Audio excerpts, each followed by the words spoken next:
se não é o título de 2002, eu tendo a achar que o Santos teria virado um time bem menor hoje em dia. Não sei se eu amo tanto futebol assim, cara.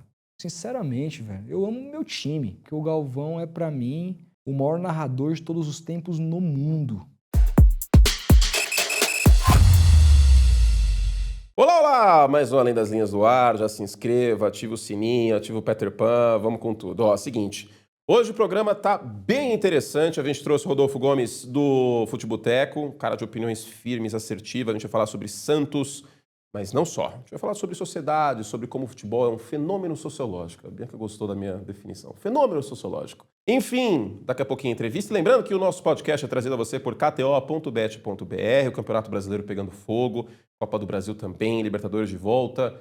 Então vai lá para dar um temperinho a mais em kto.bet.br. Lembrando sempre, jogue com responsabilidade e apenas para maiores de 18 anos. Bora para a entrevista. Rodolfo, obrigado por ter vindo. Tá trânsito hoje, tá chato São Paulo. Tá. Voltaram às aulas. Eu tenho Pois uma teoria é. que as crianças têm que parar de estudar, porque julho fica menos trânsito. Você é de São Paulo mesmo? São Paulo, cara. Nascido, criado aqui. Como foi essa escolha de torcer pro Santos? Porque geralmente a galera mais da Baixada, meu pai, por exemplo, torce pro Santos, mas ele é um pouco mais velho. Eu queria quebrar esse mito, né? Porque você tem o quê? Vou chutar a sua idade, eu não sei. 31. 36, fazer 37 agora em setembro. Tá Cara. bem, pô. Obrigado, velho. Tá bem. Obrigado. Cara, eu acho que isso é um mito. A maior parte da torcida do Santos está em São Paulo, né? É que não dá pra ter essa impressão, porque a torcida do Santos é em São Paulo, dos grandes é a menor. Uhum. Mas tem muito mais torcedores do Santos em São Paulo do que na Baixada. A Baixada tem 500 mil habitantes, cara. A gente brinca que se todos os santistas estivessem, os 8 milhões, na Baixada ao mesmo tempo, afundava a ilha, que nem uma ilha é, mas a gente brinca falando isso, assim. Então, a torcida do Santos tem essa peculiaridade de ser uma torcida nacionalizada, mas muito... e ela está muito presente também em algumas... no interior de São Paulo, né? Sim. No interior de São Paulo tem bastante santista. Mas, cara, eu comecei a torcer pro Santos muito por conta de ver o dia a dia ali a paixão do meu pai, né? Santistaço, fanático e tal. E meu pai era o tipo de cara que ia nos jogos, que vivenciava o dia a dia do clube. Eu via a rádio o tempo todo, esporte o tempo todo. Ele sempre gostou de esportes em geral. Eu lembro de momentos que a gente via muito Olimpíada juntos, torcer pro Brasil em vários esportes. Então, sempre era um evento quando tinha Olimpíada, pra gente assistir junto. Assistia muito Ayrton Senna com ele ali. Me lembro bem criança ali, né? O Ayrton Senna morreu, eu tinha 6 anos, então assim, eu acompanhei boa parte ali da trajetória dele ao lado do meu pai. Sempre gostou muito de esporte e o Santos era uma paixão, cara. E aí aquilo foi pegando, né? Até quando o primeiro ano que eu comecei a acompanhar futebol mesmo, foi 98. Já falava torcer pro Santos, mas aquele primeiro time ali que tinha Viola no ataque, Alessandro Cambalhota, Eduardo Marques, o Jorginho, a Tirso na lateral, Anderson Lima, Claudio Miro, Argel, aquela galera ali me encantou, principalmente o Viola, você acredita? O Viola foi o primeiro cara, ele saía fazendo gol, fazendo um gesto que hoje eu não curto muito, que é a tal da arminha, mas eu achava maravilhoso. Eu era um moleque, ele saía atirando, eu falava, pô, esse cara é muito foda. E ali eu comecei a acompanhar mais e não parei mais, cara. Então, nunca me vi mais sem essa paixão.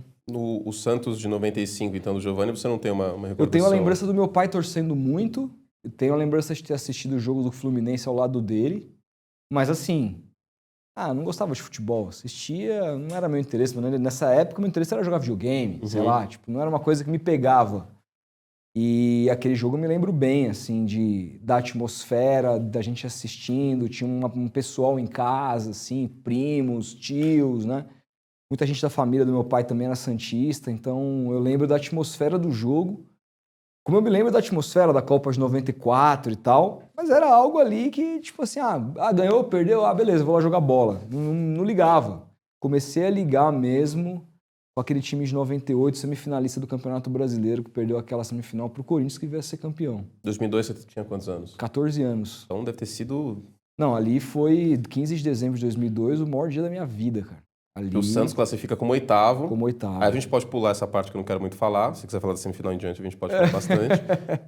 Mas eu lembro que o jogo que o Diego e o Robinho estão em cima do escudo de São Paulo passou no Premiere só. Foi na primeira fase, eu assisti esse jogo. Foi, acho que sábado à tarde, à Não, noite, não foi? Domingo à Não, noite? foi uma quarta-feira de noite, quarta ou Acho que o jogo da volta, que é de noite, eu lembro que eu tava viajando. O jogo da volta também é numa quarta-feira. Quando você acha que aquele time clica? Porque, como eu acabei de falar, classifiquei em oitavo naquela época do Campeonato Brasileiro. É o último ano, aliás, né, do Campeonato Brasileiro com a primeira fase, classificam os 8 primeiros, aí depois o oitavo contra o primeiro, o sétimo contra o segundo. Quando que aquele time clica?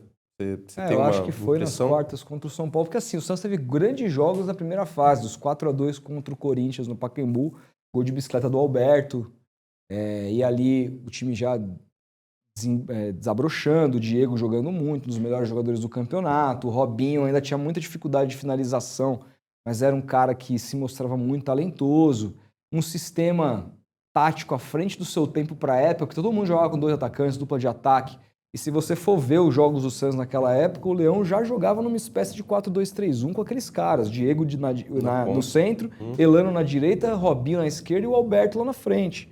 Com 2 volantes, o Paulo Almeida e o Renato, um mais preso e outro que saía mais para jogar. 2 laterais que apoiavam muito, o Léo e o Maurinho. 2 zagueiros, um muito técnico, que era o Alex, e um brucutu do jeito que tinha que ser, que era o André Luiz. E o Fábio Costa só volta nas quartas, né, cara? Tem esse detalhe. Na primeira fase, o Santos foi muito irregular. E é muito louco como o Santos se classifica, porque o Santos dependia de um resultado. O Santos perde para o São Caetano no Anacleto e depende de um resultado do Gama, já rebaixado contra o Curitiba. E os caras metem 4-0 no Curitiba. Eu lembro que depois da derrota, o Elano estava chorando, assim, eliminado. E os caras, de repente, falam para ele, porque eles não contavam com aquele resultado. E ali, quando eles vão pegar o São Paulo, que tinha sido aquele jogo do símbolo, que tinha lá da treta, e que o Santos ficou mordido contra o São Paulo, e eu lembro de uma declaração, eu acho que do Léo, salvo engano, dizendo a gente quer pegar eles, é eles que a gente quer pegar. Ali eu falei, os caras estão acreditando. Mas, cara, eu acho que antes de mesmo do campeonato começar, o jogo que clica é o amistoso contra o Corinthians, na Vila Belmiro. O Leão convoca, ele era muito amigo, ele conta essa história, né? Ele era muito amigo do Parreira. O Corinthians tinha acabado de ser campeão da Copa do Brasil, em cima do Brasiliense, campeão paulista. No meio do ano isso, né? No meio do ano. E antes de começar o campeonato, o Santos ficou acho que 3, 4 meses parado, porque foi eliminado da Rio-São Paulo, não disputou a Copa dos Campeões, que tinha entre o calendário... O Campeonato Paulista foi uma zona. Foi uma ano. zona. O Ituano é campeão, aí tem a Supercopa Exatamente. Paulista. O Campeonato Paulista só foi disputado nesse ano pelos times pequenos. É. E aí o Santos ficou muito tempo sem jogar. O Leão foi contratado, sai o Celso Roth, aí chega o Leão, ele treina o time, começa a gostar muito dos treinos e fala, eu preciso de um teste de fogo aqui para saber se eu mando contratar. Existia até o burburinho de Romário no Santos.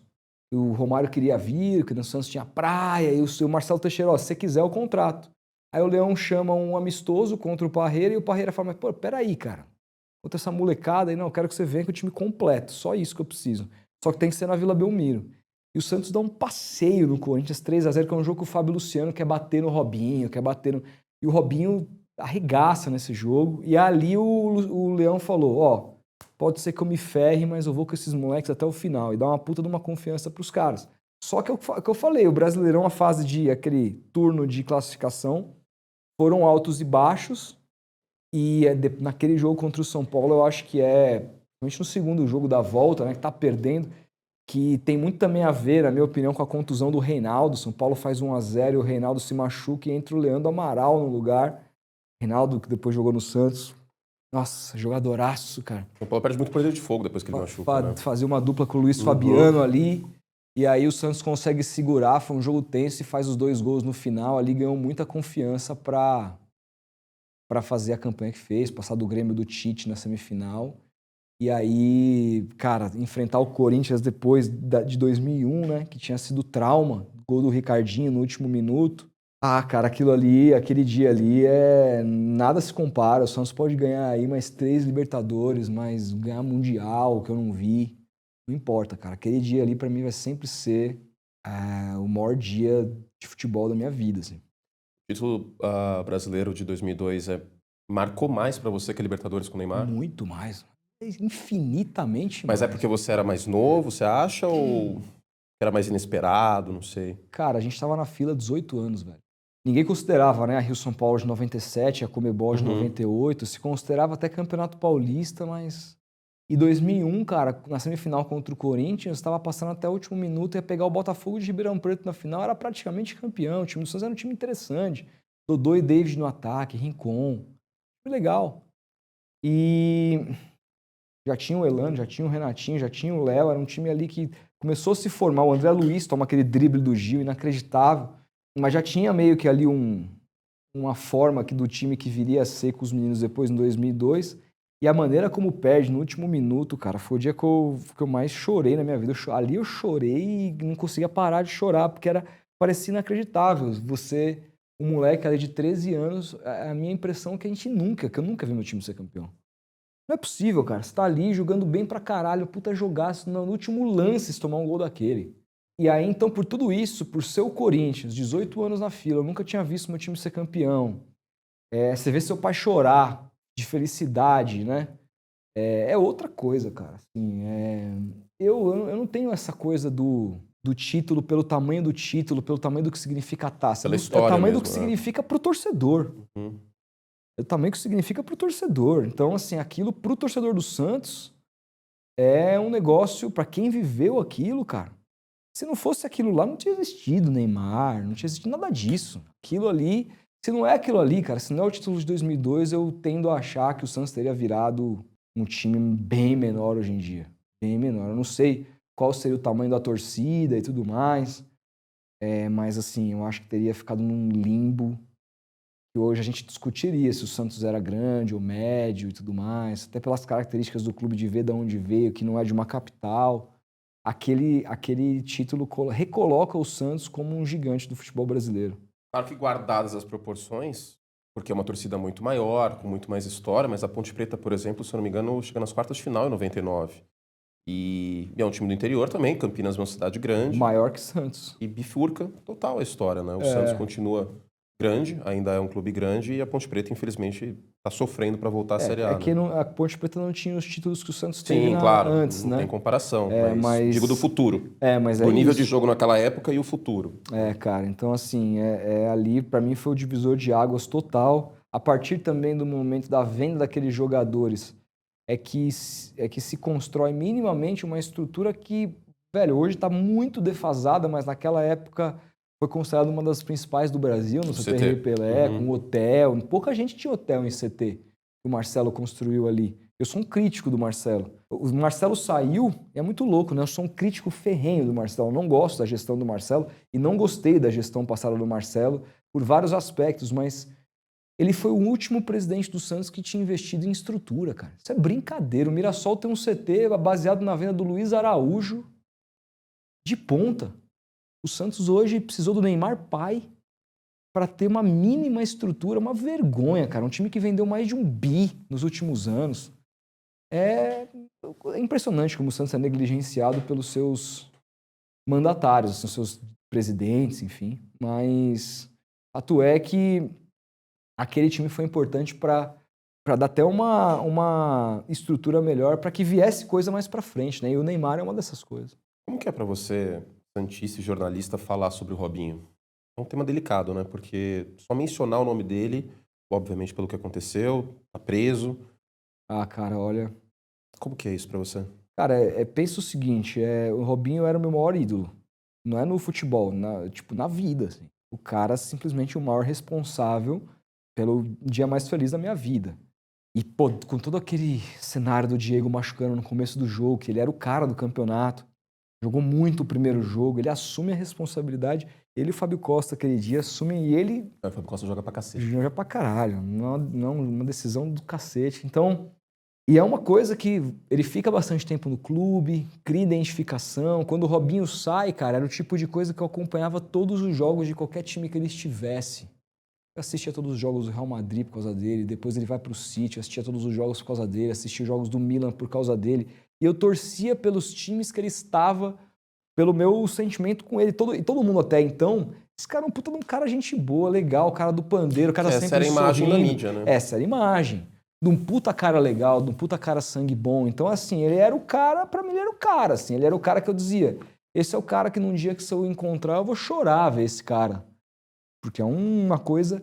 E aí, quando acontece o que aconteceu, cara, eu eu tive um sentimento inicialmente de negação, mas que se esvaiu no dia que a reportagem do GE soltou as transcrições dos áudios. Cara. Eu me lembro exatamente, eu estava no Airbnb naquele dia, e ali eu até gravei um vídeo para o Futeboteco no dia, estarrecido, e ali foi como se um parente tivesse morrido, cara. A persona morreu, né? A persona morreu, o ídolo morreu. Então, não tem mais como, cara, falar que o cara é meu ídolo, não tenho mais interesse nenhum de encontrar.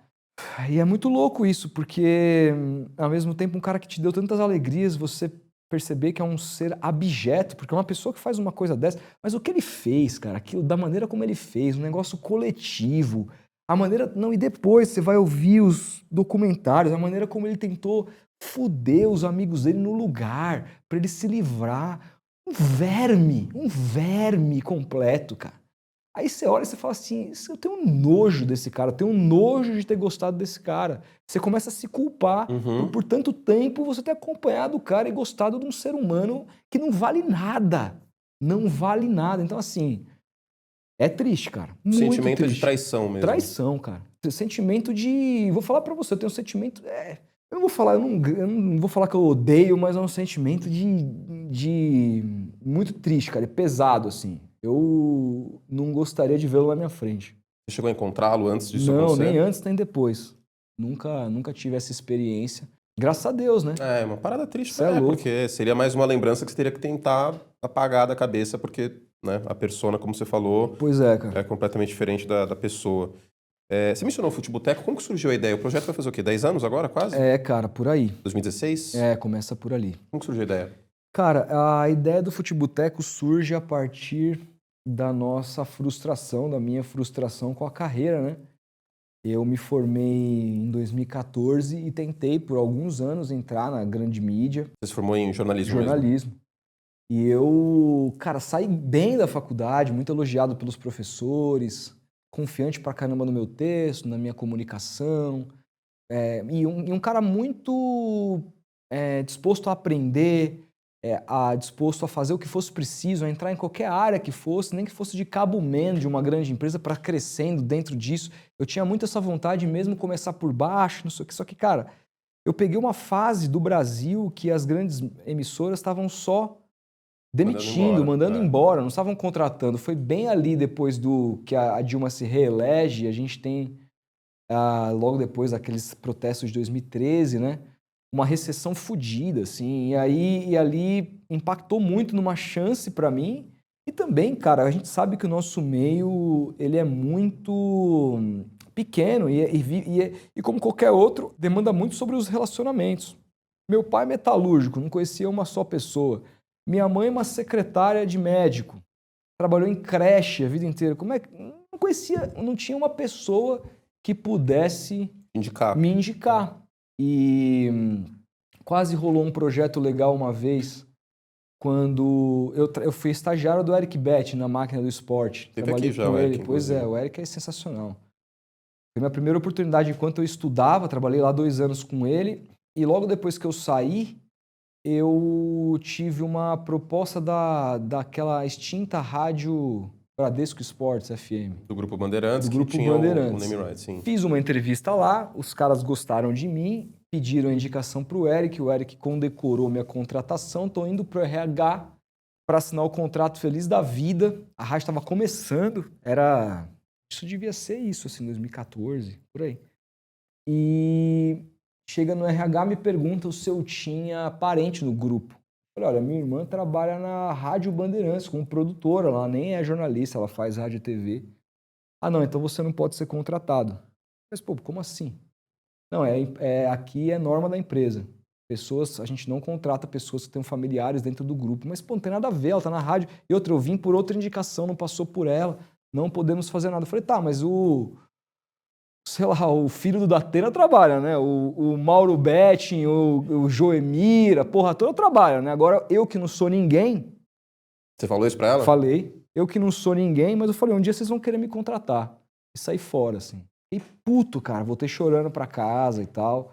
E aí chegou no momento que eu tava muito tempo já desempregado, morando com os meus pais numa situação muito humilde, que era difícil para todo mundo.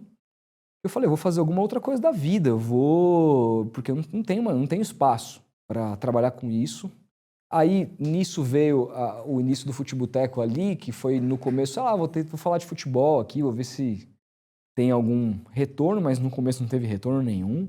Era muito incipiente, os canais que faziam jornalismo no YouTube ali em 16, não existia, cara. YouTube era meme, YouTube era meme, clipe. era coisa de comédia, era, né, Felipe Neto. Isso, Sketch, era isso aí. Não tinha essa pegada jornalística. Não tinha. E sabe quem eu me baseei inicialmente? No Omelete, cara. Eu via o Érico Borgo lá, o Marcelo Hessel, tipo... aquelas mesas redondas deles três. Ali eu falava, cara, eu quero fazer uma coisa assim.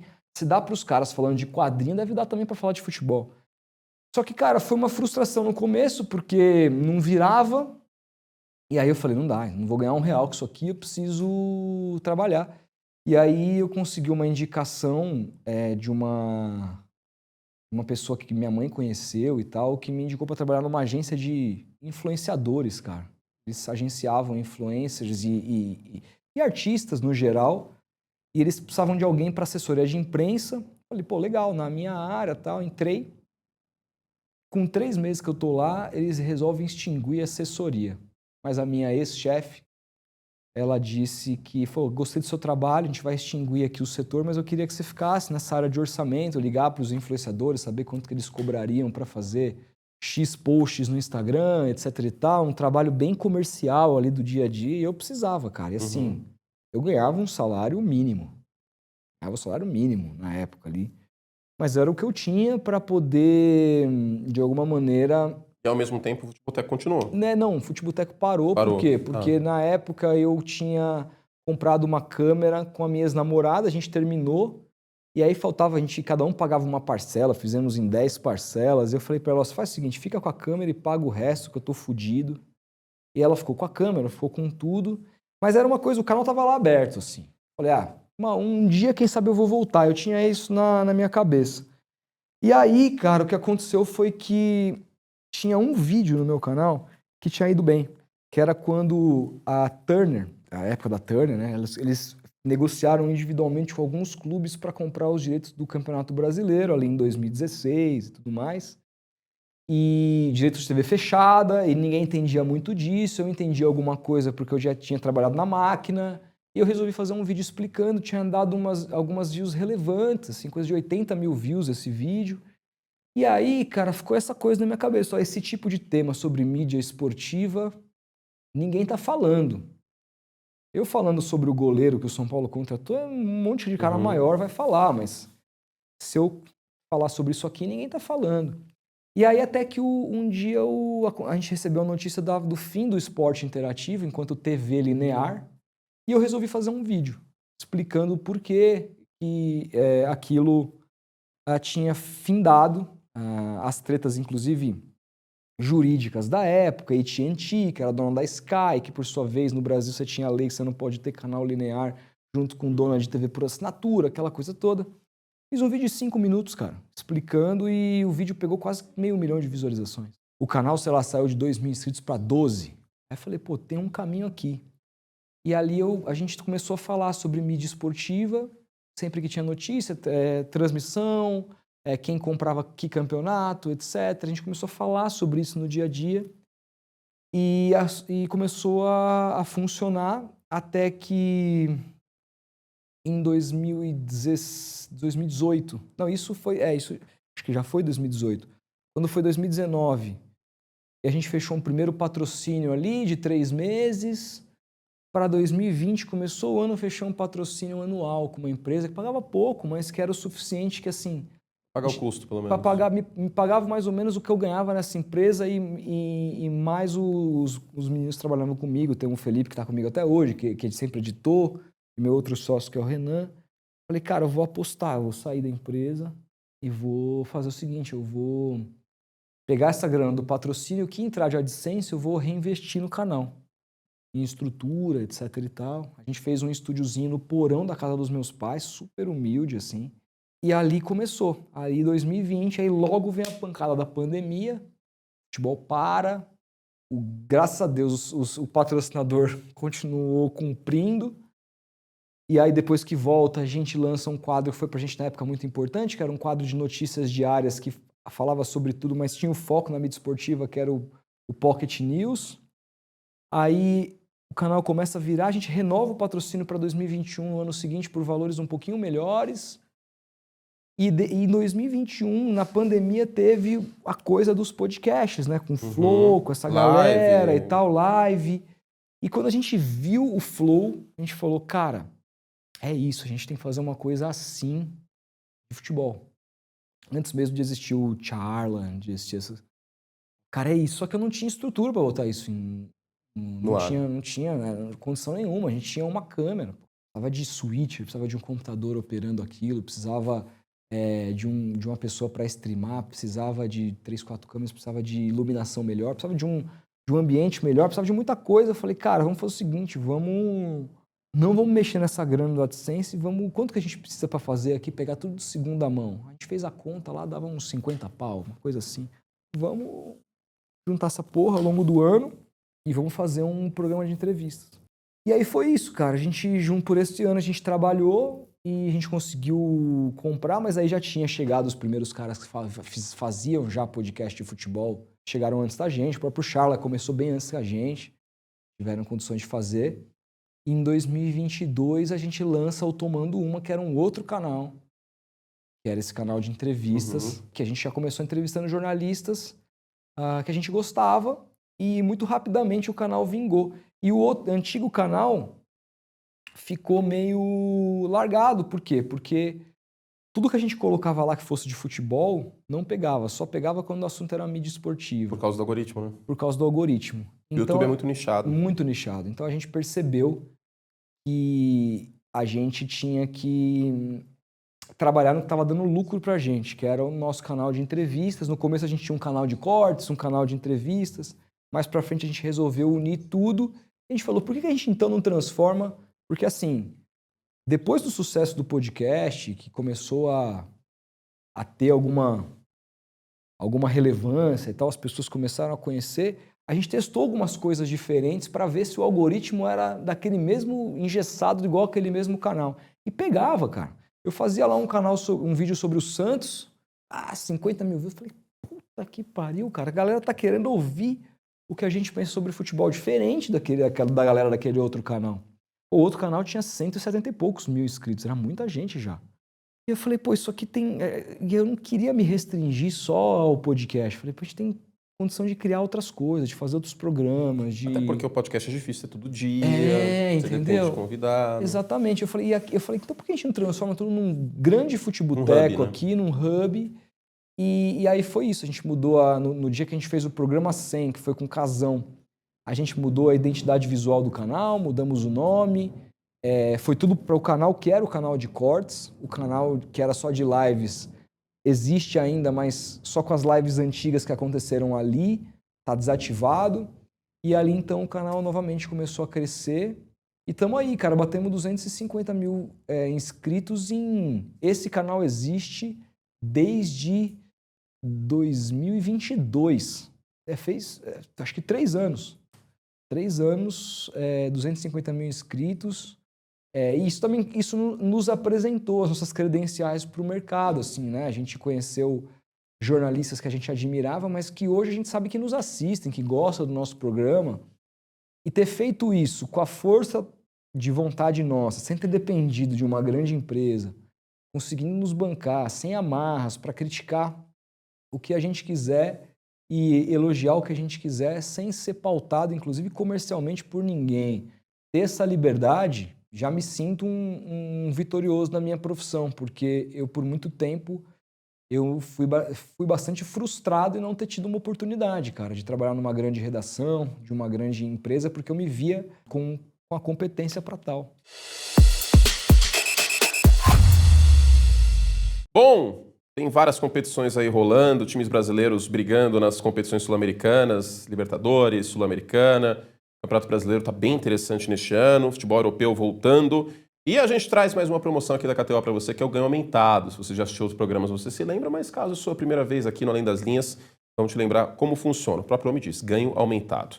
Para suas múltiplas, hein? Para dar um pouco mais de emoção nas suas múltiplas. 3 seleções com a odd mínima 3, e aí você tem um bônus de 25% nessa seleção, tá? Na sua múltipla. Então cheque lá, tem que ativar o ganho aumentado em kto.bet.br, consulte os termos e condições e, claro, sempre jogue com responsabilidade apenas para maiores de 18 anos lá na kto.bet.br.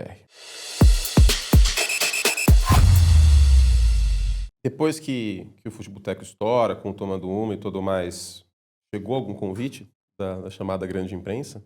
Não, cara, nunca chegou, e eu acho que nunca chegou porque primeiro que a gente sempre falou sobre a mídia. Hoje eu não tenho mais nem esse sonho, essa vontade. Meu sonho era trabalhar na ESPN do Trajano, que não existe mais. Aquilo sim, era a menina dos olhos. Hoje não existe nada parecido com aquilo. A gente recebe as pessoas lá no nosso programa e a gente, conhecendo essas pessoas, né, mais de 200 entrevistas, a gente sabe muito da realidade delas. Não se ganha tão bem assim também. Muitas emissoras exigindo total exclusividade. O cara não pode ter o canal, o cara não pode fazer isso, o cara não pode vender uma publicidade, o cara tem que ficar preso. Ah, mas você ganha bem? Ah, eu ganho tanto. Se eu não tô ganhando mais, eu tenho o potencial de ganhar e daqui a pouco. Então, com o meu trampo, sem ter chefe, então tá mudando muito essa lógica. E outra, cara, a gente sempre fez um estilo de comunicação que não tem nada a ver com a TV. A gente fala palavrão pra caralho. A gente faz um tipo de humor, assim, uma coisa meio que eu acho que vai até para além do Casimiro. Por exemplo, aquele tipo de coisa que pegou pro Casimiro brincar, falando do pau lá, que viralizou, falou, mas comparar o pau do Kid Bengala com o meu, né? Que ele brinca e tal. É o tipo de coisa que a gente faz todo dia. E para ele super pegou. Foi criticado, um monte de... Por quê? Porque ainda as pessoas olham tudo isso com um olhar muito de tem que ser certinho. E a gente nunca quis fazer assim. Mas eu acho que por essas e outras, nunca rolou e eu nem sei se vai rolar. Não tenho essa convicção, mas hoje estou muito bem resolvido com isso. Você mencionou o Trajano, como que foi entrevistar ele, Juca Kfouri? Que me parece uma referência para você. Cara, cara, ali é um negócio que pega, porque ali é um negócio... A história desses caras, né? Jornalisticamente falando, o que esses caras fizeram, o legado desses caras, assim, é uma coisa grandiosa para mim. São meus ídolos da profissão. E o mais legal é que quando você conhece eles como pessoa, por maior que seja esses caras jornalisticamente falando, eles são melhores ainda como pessoas, cara. E isso para mim foi demais, assim. Caras que são bom coração mesmo, pessoas do bem, pessoas que dá vontade de ter perto. Eu tenho a felicidade hoje de poder mandar mensagem para eles quando eu quiser e a gente tem uma relação que não é uma relação do dia a dia, mas eu sei que são pessoas que acompanham o meu trabalho, que gostam de mim, que têm a liberdade, às vezes, de fazer uma crítica ou outra, mas um elogio também, e que me respeitam, assim, pelo que eu tenho feito. Então, isso não tem preço, assim, mas entrevistá-lo... Eu lembro quando o Trajano chegou, assim, na primeira vez que ele foi, era até meu estúdio antigo lá em Pinheiros, foi a primeira pessoa que eu fiquei mais... não sei... Balançado. Mas assim, meio... Putz, cara, hoje é o Trajano aqui, não posso errar, não posso falar... Mas isso logo se perdeu com o jeito dele de te deixar super à vontade, ser um cara como qualquer um, assim, sentado, tomando um vinhozinho, dando risada e conversando sobre a vida sem grandes dificuldades, assim. Então assim, foi espetacular, cara. Pessoas que eu tenho mais profunda admiração e respeito. Tem alguma entrevista preferida todos esses anos? Cara, tenho. Tenho uma que não é nem sobre futebol, é sobre política, com o professor João César de Castro Rocha. O cara é um gênio. O cara é um gênio. Ninguém no Brasil soube entender tanto a extrema-direita como esse cara.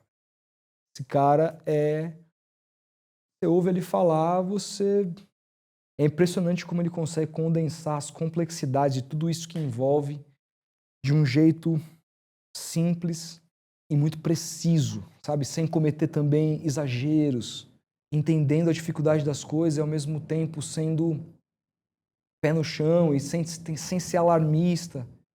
Nossa, cara, o dia que esse cara, inclusive, deu uma audiência fodida quando ele foi lá, porque a gente falou sobre tudo isso, o momento político que envolve o Brasil, já tem um tempo que ele foi, e foi uma aula, cara. Aquela ali foi daquelas que a gente aplaude no final. Tivemos uma aula gratuita aqui, pudemos compartilhar com a audiência. Aquele dia, aquela entrevista para mim é disparada a melhor que a gente já fez. Quantas entrevistas já foram? Quase 200? 230, uma coisa assim. Tem uma parada difícil quando a gente tá deste lado da entrevista.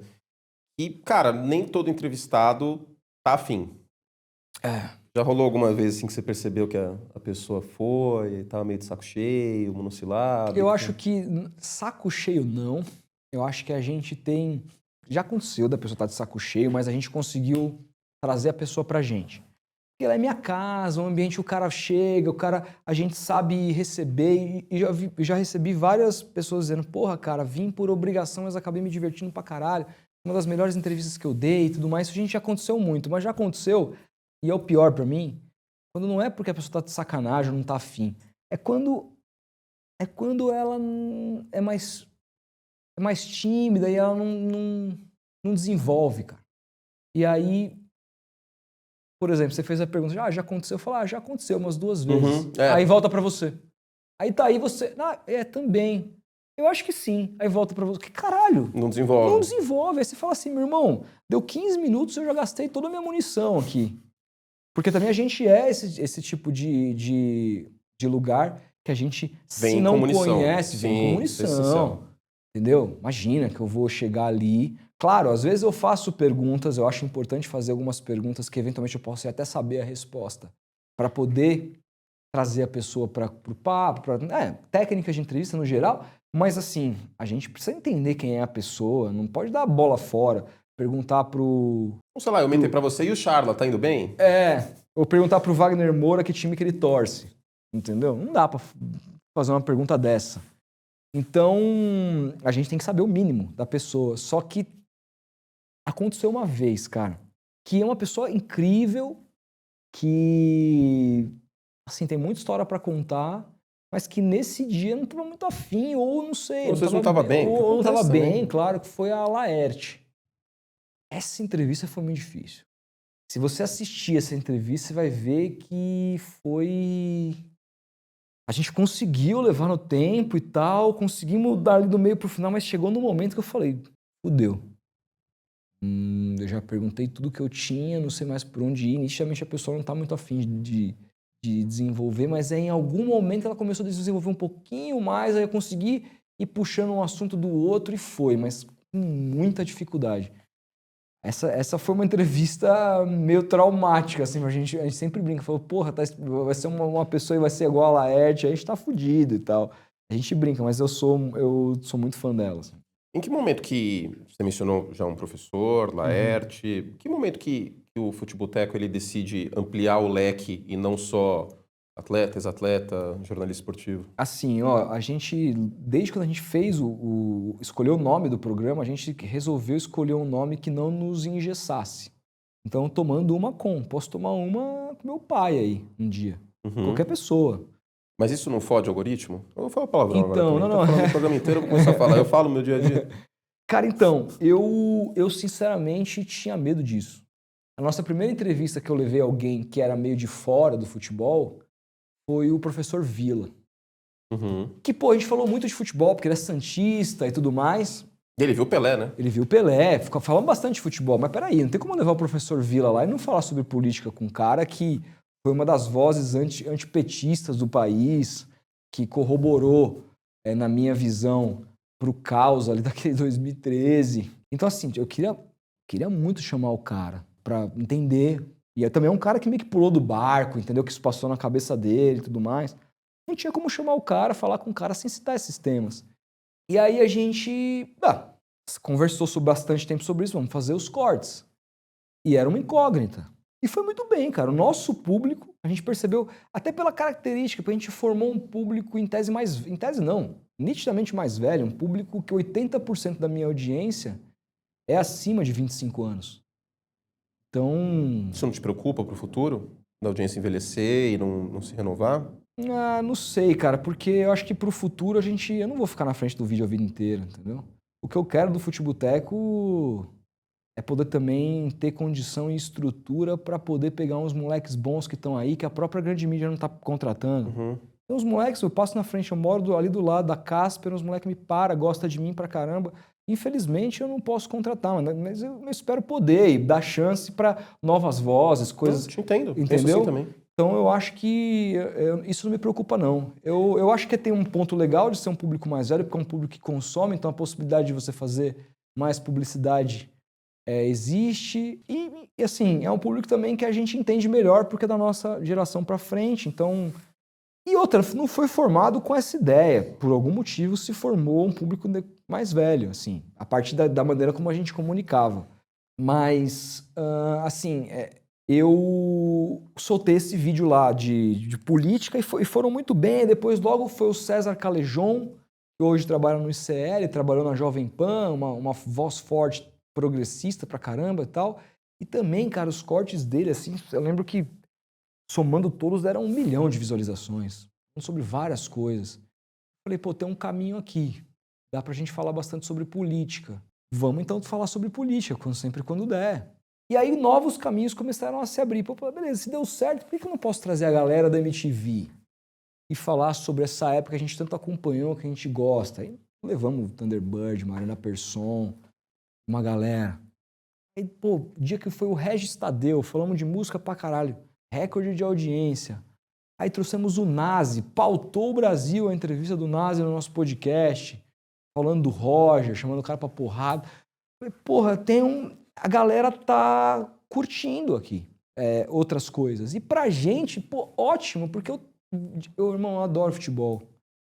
Mas cansa pra cacete falar de futebol todo dia, mano. Nossa senhora, velho.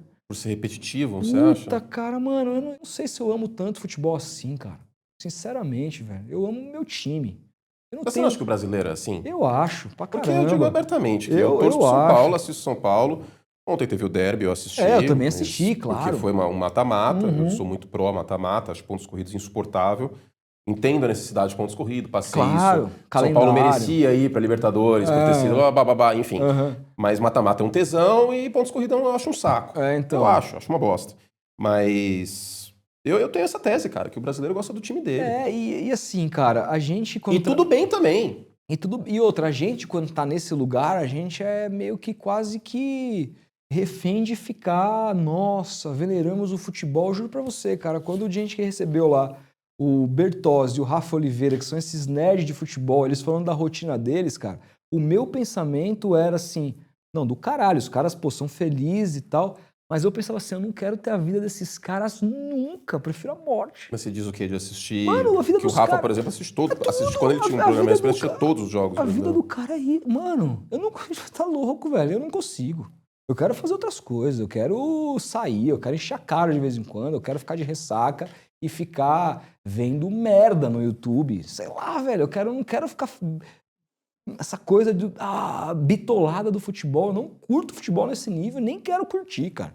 Quero que o futebol seja parte da minha vida. E aí, nesse aspecto, eu me apego muito ao Trajano. Assim. O Trajano sempre foi um cara que falou, cara, às vezes o pipoqueiro é muito mais importante do que está acontecendo ali, que é o contexto do futebol. O futebol não é só saber todas as questões táticas e técnicas e números, mas é o ambiente do futebol, como isso envolve as pessoas. Nessa parte, eu sou maluco, e é por isso também que eu sou um cara ligado à cultura, ligado à política, ligado à música. Porque até quando eu recebo uma pessoa sobre futebol, eu quero saber de outras coisas que ela pensa. Às vezes, cara, eu cheguei num ponto que, sei lá, às vezes a gente faz nosso programa lá, o Fala Rival e tal, não sei o quê, e aí termina o programa, os caras ficam futebol. Teve um dia que a gente foi, cara, a gente foi se apresentar, todo mundo lá, nem todo mundo se conhecia, e fizemos um encontro na minha casa. E era, cara, futebol, juro pra você, deu assim, meia-noite, eu falei, gente, fiquem aí, ó, tem cerveja, pá, tô indo dormir, mano. Deixei os caras lá, eu não vvo indo embora. Imagina, você não vai embora não, fica aí, vai embora na hora que você quiser. Saia tranquilo, fiquem, vocês estão se divertindo. Eu tô cansado, vou embora, porque eu quero falar de outras coisas, cara. Ficar nessa coisa de futebol o tempo inteiro me enche o saco. Embora eu adore montar um canal de futebol, escolher uma profissão, no meu caso, como foi, eu escolhi jornalismo para poder um dia trabalhar com futebol. Eu amo muito, agora não, cara, não tanto quanto eu imaginei e não tanto quanto muita gente que tá por aí. Eu acho que a sua visão, eu compreendi, que o futebol, ele é uma, talvez seja a visão do Trajano também, ele é uma manifestação sociológica. É isso, cara. Ele é uma manifestação, por exemplo, durante alguns anos, por conta dos meus outros trabalhos, de ter que fazer transmissão de futebol americano domingo à tarde, domingo à noite, e depois comecei a fazer beisebol e batia muito com os jogos à noite, Copa do Brasil, de Libertadores, eu fiquei um pouco distante do futebol. E eu achava engraçado como, por conta disso, não é porque eu comecei a odiar futebol, mas por conta disso, eu comecei a me sentir excluído da sociedade brasileira, assim, sabe? Você se sente tipo o Tom Hanks naquele filme que ele não tem mais país, Sim. é o Victor Navorsky, acho que é o Terminal, né? O Terminal? O Terminal. Eu me senti dessa forma, porque eu acho que no Brasil, o futebol, ele é uma manifestação sociológica Claro. mesmo. Eu chego no meu prédio, o meu porteiro, hoje Sim. a primeira coisa é aquele filho da puta, me deu uma cabeçada, que não sei o quê. Se você não souber o que tá rolando, você não conversa com ninguém. É o dia seguinte. É o eu dia acho que seguinte. essa parada do futebol é muito importante, porque não é só o jogo, a noite do jogo, é o dia seguinte, cara. É a manhã seguinte que eu acho que é muito foda do futebol. E eu pelo menos, eu consumindo futebol, claro que a minha postura com os outros esportes é diferente, mas acho que os outros esportes que eu trabalho são diferentes do futebol nesse aspecto. Eu vejo o futebol como uma dança, assim, sabe? E eu também concordo que essa tentativa de talvez só cientificar o futebol, como se fosse uma ciência exata e só bater nisso, eu acho que ele perde um pouco a magia. E o futebol, ele é um esporte de magia. E eu vou te falar, cara, Então eu entendo, não é que você não gosta de futebol. Acho que... outra, eu faço parte da dança e vou dançar minha vida inteira. E não quero sair dessa dança, eu quero... Imagina, meu porteiro chegar e falar, porra, o cara, eu não saber do que ele tá falando depois de um derby. Claro que eu vou saber, claro que eu vou ter assistido esse nível de futebol. Assisti o Super Mundial agora pra cacete, quase todos os jogos, pirei, grandes jogos, delícia de ver. Copa do Mundo, porra, ano que vem, vou curtir pra caralho e tal. Mas calma, cara. Agora você ficar vendo a Championship, ficar vendo o campeonato do quinto dos infernos. Não, quem trabalha com isso é um outro não, caso. Não, quem claro, trabalha com isso. A pessoa que tá... Exatamente, agora, porra. O fã, normal. Mas tem muito... Hoje em dia, tem cara que torce pra times de outros países, é normal e tal. Bom, eu não... Cada um, mas assim, o meu jeito de ver futebol... Eu não consigo. Exato, é muito... Tipo, eu tenho uma simpatia forte, gosto do United e comecei a torcer por conta do Palmeiras. Do Palmeiras. Porque, tipo, vamos lá, Manchester United, vão ganhar dos caras, tal, 99. E aí eu peguei uma simpatia pelo United, jogava com os caras no FIFA, tal. Mas não me move. Não é uma coisa assim que, sei lá, o United foi mal no passado, na última temporada da Premier League. Não... Eu tenho uma paixão fora do país que não é no futebol, que é o Boston Celtics. Sou muito fã do Boston Celtics, mas assim, de ver todos os jogos da temporada regular. Mas não é diferente? É diferente. Por conta desse negócio que eu falei da... Tipo, por exemplo, eu cheguei aqui hoje pra gravar, a gente tá gravando... Quando vai ao ar, Gui? 20? Semana que vem. Não. Na outra. A gente tá gravando o pós-derby e o São Paulo... Enfim, ontem eu não quero mais falar sobre isso. Cheguei aqui, o Gui torce pro Corinthians, tava super feliz, que dia radiante. O grupo do Além das Linhas tava assim, bom dia, sol... Eu cheguei aqui com a cara emburrada e tal, ele, não queria te zoar e tal. Então, assim, é muito do dia a dia do brasileiro, eu acho isso. É isso. E com você com o Boston Celtics, eu com os Bears, com os Cubs, é diferente, é mais solitário, eu solitário sinto. Pra caramba. O que não me deixa não ficar triste numa eventual derrota, uma eliminação, uma coisa assim. Mas é uma coisa diferentíssima, assim. Não vou trocar ideia com muita gente sobre isso, assim, né? Claro, a internet também promoveu algumas pequenas comunidades que estão se formando. Então hoje eu tenho grandes amigos, assim, dessa galera do basquete, que tem canais por aí, que eu converso, troco ideia. Sou amigaço do Bugarelli, do Firu e do pessoal da Toco TV, que eu adoro. Assisto pra cacete os caras lá do Café Belgrado. Mas, cara, é diferente. É diferente. É outro rolê. É outro rolê. Eu gosto muito, acompanho, leio tudo, quem tá trazendo, quem não tá, como que é o tal plano, como não tá. Tô por dentro de tudo. O Twitter meu é super algoritmizado para essas coisas de NBA, do Boston especificamente. As coisas estão rolando lá fora, os repórteres, os insiders lá de Boston. Mas é uma coisa minha, comigo mesmo, uma paixão minha comigo mesmo. É como, por exemplo, eu sempre gostei de games. Você zera um jogo super difícil. Sai na rua assim, caralho, acabei de zerar Dark Souls 3, porra, passei daquele chefe. Que não, cara, é uma coisa tua, é um prazer Porque teu. nesse caso, você... acho que você podia fazer você podia isso. fazer. Do Dark Souls, eu acho que é merecido. Eu acho que é Entendeu? válido. Mas assim, válido. é aquilo. Você ficou 3 dias pra matar um chefe, você não tem com quem falar, mas beleza, é uma coisa, é um prazer teu. O Boston é mais ou menos uma coisa parecida, assim. E outra, tem uma... Na internet existe uma conexão maior nas comunidades, Sim. os twitters, as coisas todas. Eu acho que Não, sim, claro que existe. Agora no dia a dia, mas na é rua, o dia a dia, né, no cara? dia a dia, É na a rua, padaria não tem. é a magia, por exemplo... Tá de óbvio. jaqueta, você é palmeirense? Isso. Pô, aí não dá, mano. Ou sei lá, aí... você vai na academia e, putz, brota um monte de cara com a torcida do seu time, com a camisa do seu time, aí você fala, pô, que da hora. É outro rolê. Ou mesmo na Copa de Clubes, pô, aí na academia via 2, 3 torcedores do Flamengo com a camisa, você, cara, a gente tá em São Paulo, tem flamenguista pra porra aqui também. É um negócio muito próximo, né? Eu acho isso legal. Muito próximo. Tem algum entrevistado dos sonhos que ainda não rolou? Ah, tem alguns, cara. O Brown é um dos top 3, por ele ser santista. Santista, é verdade. E eu tenho muita vontade de trocar ideia com ele muito sobre Santos, sabe? A relação dele. Porque quando ele vai, assim, nos podcasts, ele vai falar sobre eventualmente tudo. E eu tenho interesse sobre tudo que ele tem a dizer. Mas eu tenho muito interesse de aprofundar nessa história do relacionamento dele com o Santos, as coisas que ele viveu em determinados momentos. Perguntas que você me fez aqui, por exemplo, de 2002, 2011, como ele estava, como é que foi, ele sentiu e tudo mais. Eu tenho muita vontade de trocar ideia com ele. O presidente Lula, eu tenho muita vontade de conversar também. Sou crítico, mas sou muito mais admirador. Cara, o Guga ele tomou o lugar do Robinho, assim, sabe? Que sempre foi meu ídolo desde criança, até antes do próprio Robinho, mas ele ficou isolado nesse panteão de ídolos do esporte meu. Esse é um cara que, se ele colasse, eu choraria tranquilamente. Assim. Cara, eu acho que era o único cara que fazia com que eu deixasse de ver um jogo do Santos porque tinha jogo dele ao mesmo tempo. Somente fosse um torneio importante e tal. Muito do bem, e eu tenho histórias assim de jogos dele marcantes que eu gostaria de contar pra ele, porque o cara tá ali jogando, vivendo aquilo, ele não tá muito sabendo como que as pessoas estão se comportando, e eu era um moleque ali, torcendo pra ele enlouquecidamente. O Guga foi o Senna da minha geração. E quem mais, cara? Tem bastante gente, cara. Da mídia esportiva tem, cara, o Galvão, velho. O Galvão, cara. O Galvão é um cara que eu tenho muita vontade de levar, porque o Galvão é, pra mim, o maior narrador de todos os tempos no mundo. Outro dia eu tava falando em cena, eu caí num vídeo lá no YouTube que eram as últimas voltas dos 3 campeonatos do Senna. E eu mandei isso pro Felipe.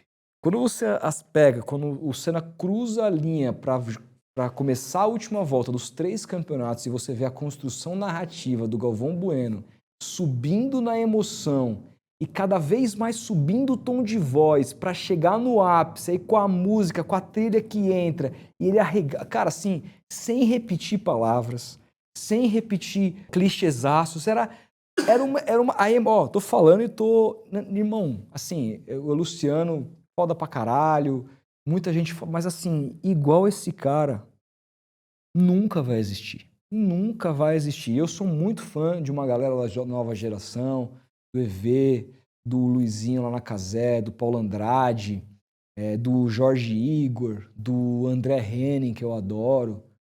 Eu sou muito fã acho que tem ótimos narradores hoje em dia. Acho que a hierarquia em alguns lugares é muito ruim. Bons narradores mais escanteados do que outros que são bem fracos. Mas, assim, tem muita gente boa, só que igual o Galvão, cara. Quando a gente vê o Galvão hoje, eu assisti com a transmissão dele, Palmeiras e Corinthians ontem. Ah, cara, assim, dá um pouco de dor no coração. Porque as pessoas, às vezes, eu fico imaginando um moleque, com a idade que eu tinha quando eu conheci o Galvão Bueno, o pai dele chegando e falando, filho, ó, hoje vai ser o Galvão Bueno narrando, e coloca o filho... O cara não vai entender o que foi o Galvão Bueno se o cara assistir hoje, sabe? O cara não vai entender, é uma outra coisa e eu sei que ele é muito grande, eu sei que ele traz muita audiência, é divertida a transmissão dele do jeito que ele tá, mas ao mesmo tempo eu queria entender o que move ele ainda a continuar fazendo mesmo e se ele se vê muito distante daquilo que ele foi, em termos de técnica, em termos de e não é nem... lógico, a voz muda, ela fica mais cansada, É bem diferente. mas assim... Não é só a voz, cara, é a dinâmica do raciocínio rápido. Ele tinha um raciocínio muito à frente do tempo. Hoje está um pouquinho atrasado nas nuances. Ele era o cara que enxergava o que ninguém estava enxergando e colocava luz naquilo. Então, nossa, cara, assim, eu tenho uma veneração pelo... Porque eu acho que se não fosse o Galvão, se não fosse a emoção que eu senti vendo o Galvão narrar determinadas situações do esporte, eu acho que eu não teria a relação com o esporte que eu tenho.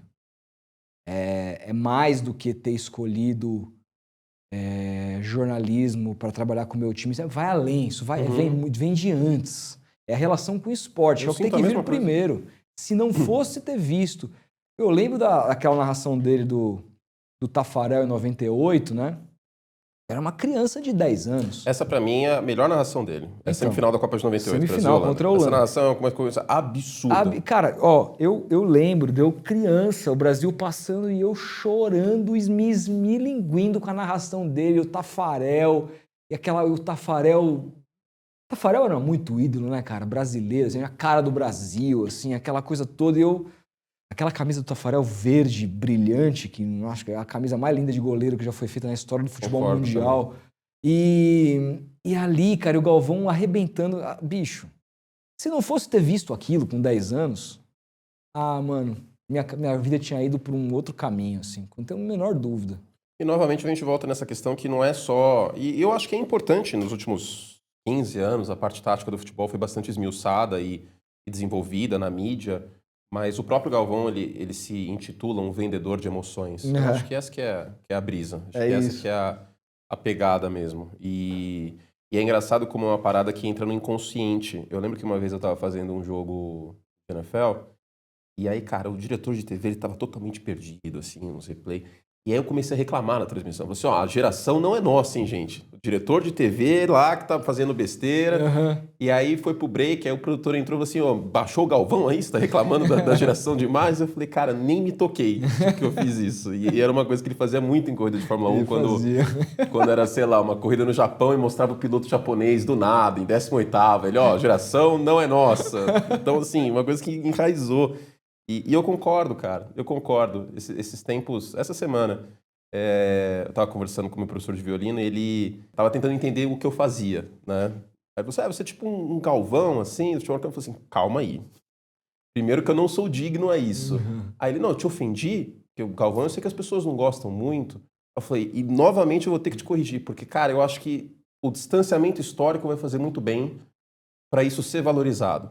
Porque a gente teve o Cala a Boca Galvão, papapá, mas eu concordo com você, cara. E assim, sem puxação de seda, de sardinha, seda, sei lá qual expressão, virou chapolim agora. Qual que é a expressão? Puxação de seda mesmo. É puxação de seda? Rasgação de seda. Pô, puxação de saco. Isso foi o chapolim total. Mas não é, tipo, nada disso, até porque, enfim... Para você, o entrevistado dos sonhos, para mim é 1-12, é muito difícil que venha. Eu não tô fazendo isso com essa intenção, não. Mas eu acho que o distanciamento histórico vai mostrar que é isso. Eu acho que é o maior e o melhor narrador que a gente já teve no Brasil e talvez no mundo também. É isso, cara. A narração esportiva brasileira, ela é espetacular. E olha que eu adoro narrações americanas, por exemplo, a narração... Eu não sei o nome dos caras, mas o titular lá da TNT americana, narra basquete... Ken Harlan. É o Harlan. Mas enfim, eu sei quem você está falando. Ele é o do 2K. É isso aí. Esse cara é um negócio... Nossa senhora. Como esse cara narra basquete, não encontrei ainda alguém narrar basquete igual esse cara. Assim. Valorizar. Ele consegue narrar o jogo, ele consegue conectar os caras, ele consegue dar emoção, mas também sem ser uma coisa over. Ele é Mas assim, o que o Galvão fez no futebol e na Fórmula 1... E não só no futebol, na Fórmula 1, cara. A época áurea do vôlei brasileiro, com o Giba neles. puta, cara, aquilo ali foi...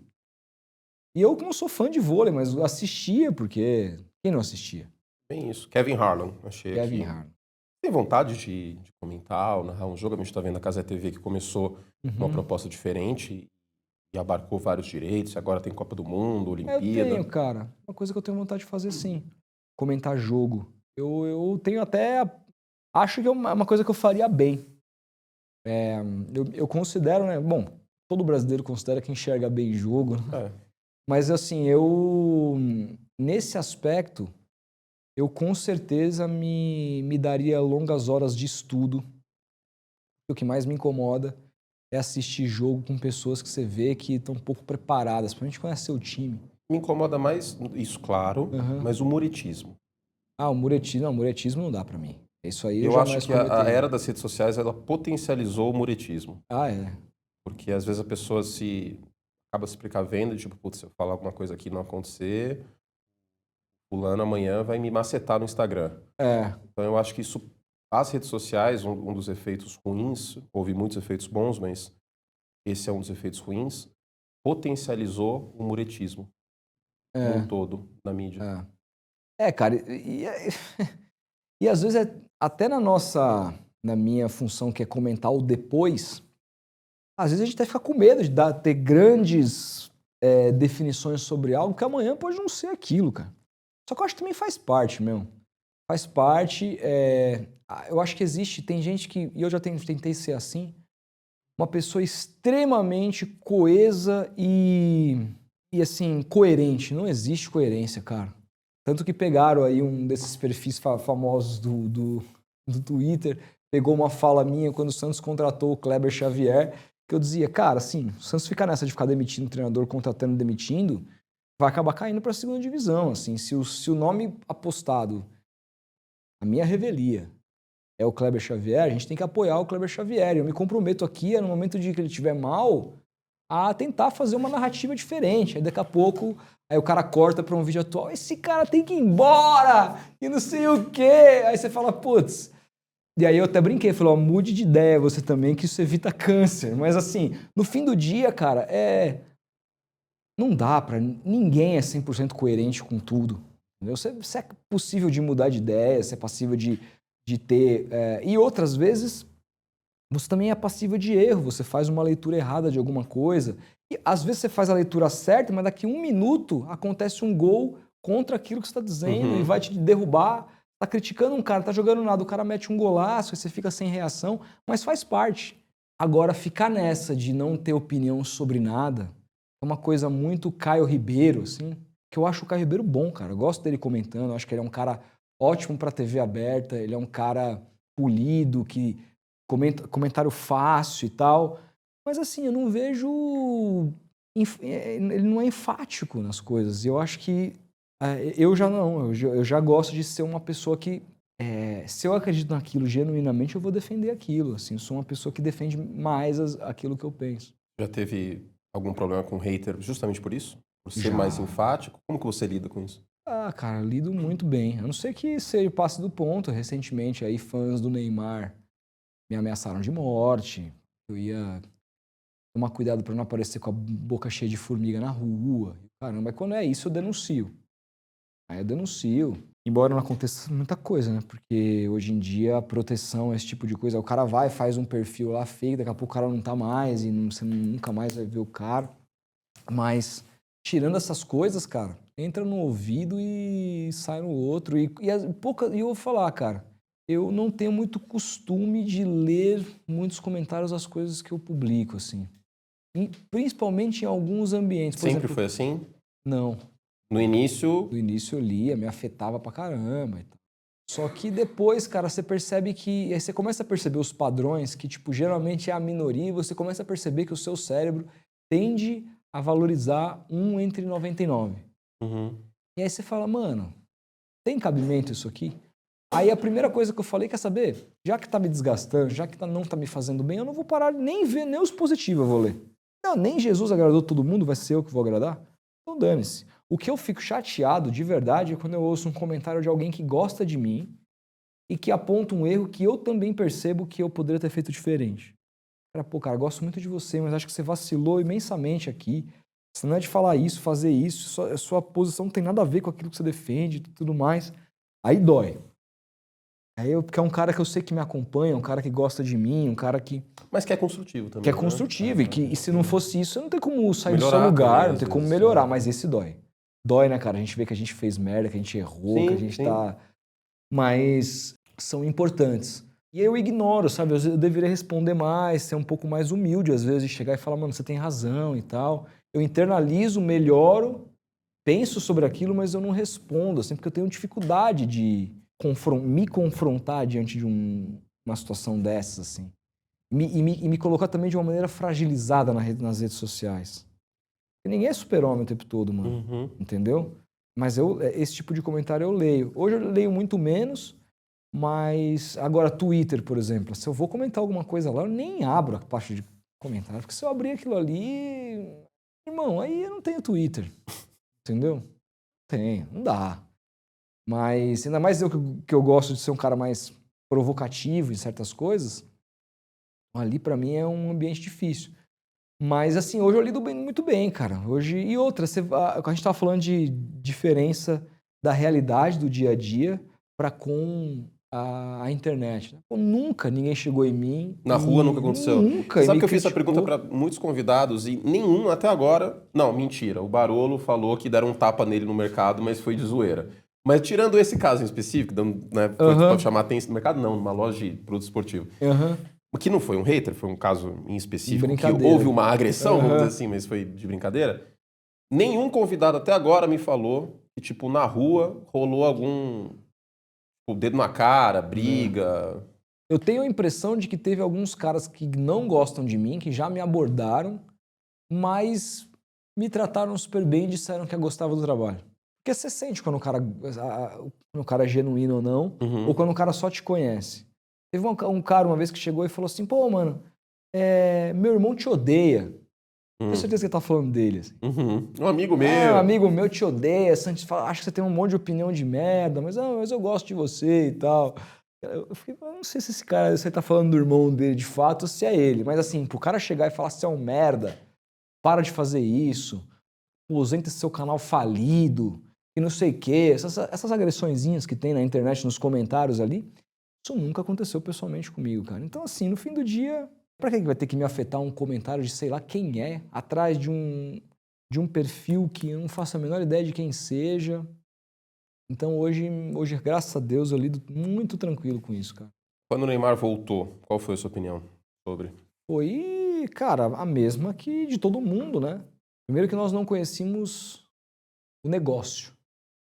Sabíamos que o Neymar estava voltando. Eu achava que era a melhor decisão para a carreira dele.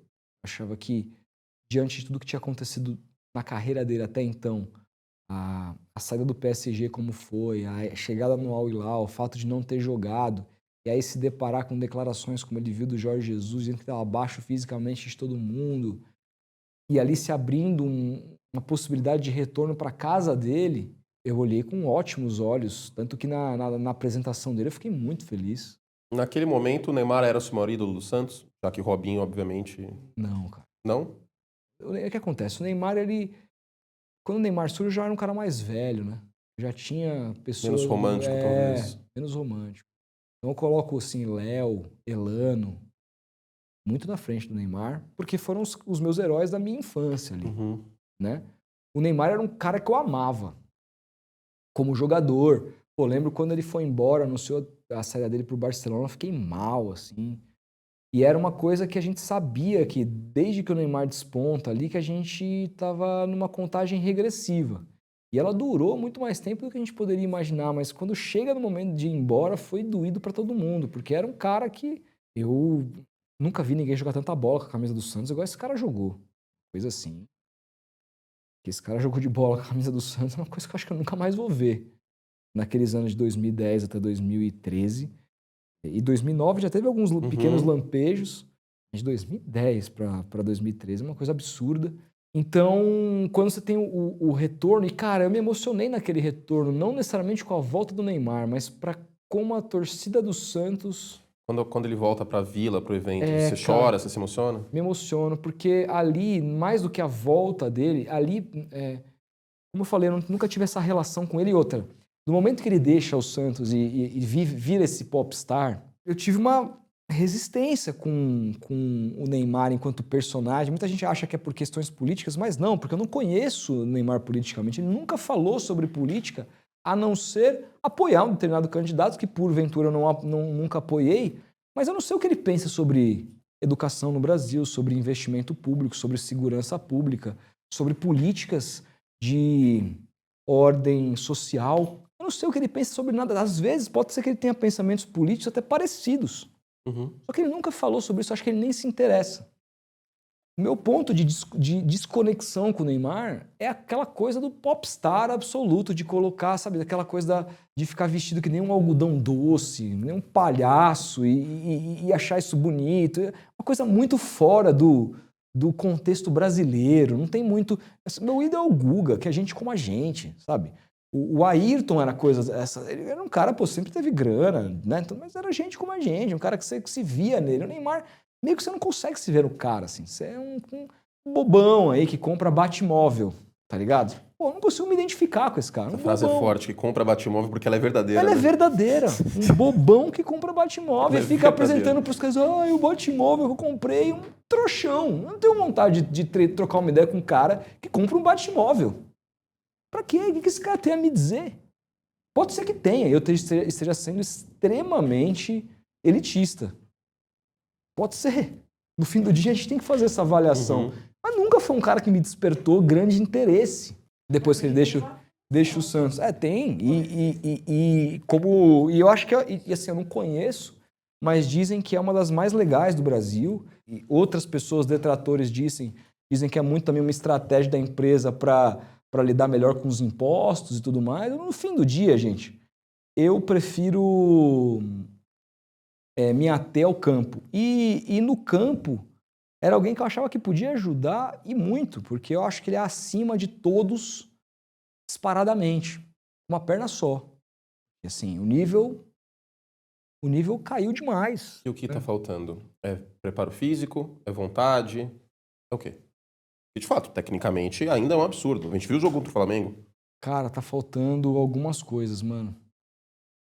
Primeiro que assim, na verdade tá faltando não, já faltou durante a carreira dele um cuidado maior com a carreira que tá sendo cobrado o preço agora. Cuidado físico, você Cuidado disse. físico. Ele tem 33 para 34 anos. Era para ele estar voando fisicamente. É só você pegar o Cristiano Ronaldo com 33, 34 anos. Voava. Ninguém pegava ele na corrida.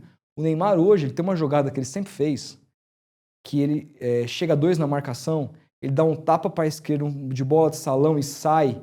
E a primeira arrancada dele, aqueles primeiros 2 metros, ele é imparável. Tanto que quando você viu o jogo Na do Neymar, lateral, né? Às vezes até no meio de campo. Quando o Neymar, você viu o Neymar jogar antigamente no campo, na arquibancada, parecia que ele flutuava. Era uma coisa assim. Hoje ele dá esse tapa, ele consegue fazer a jogada, mas ele não chega na bola mais.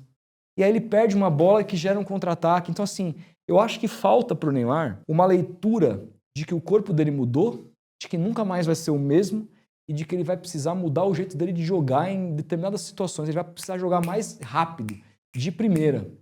Vê se o Messi tenta fazer drible em intermediária.